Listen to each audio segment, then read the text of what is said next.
Fillimet e ka titulluar publicisti Preç Zogaj veprën e tij që përshkruan një nga momentet më të rëndësishme në historinë e Shqipërisë, rrëzimin e diktaturës dhe lejimin e pluralizmit. Si dëshmitar i rreshtit të parë në veprën që vjen e ribotuar pas 10 vitesh, autori rrëfen lëvizjen e dhjetorit përmes dëshmive, refleksioneve dhe dokumentave origjinale të periudhës 1990-1992, përmes një bashkëbisedimi me student, pedagog dhe qytetar në Universitetin Fanoli të Korçës.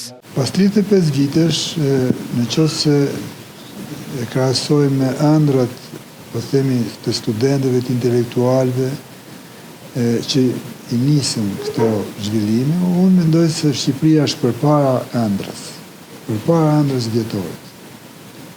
Por, nga ana tjetër është dhe prapa kohës, pra mund të kishte qenë më mirë. Jo them me bindje, edhe kam folë me shumë dëshmitar të asaj kohe, nuk pak kush ka imagjinuar në ato vite këtë Shqipëri që jetojmë sot, në pikpamje të lirive. Lëvizja e dhjetorit e ka përmbushur ëndrën e vetë. Por demokracia është e gjatë, demokracia vazhdon të jepet ndonjëherë si dhuratë, por mbahet me përpjekje.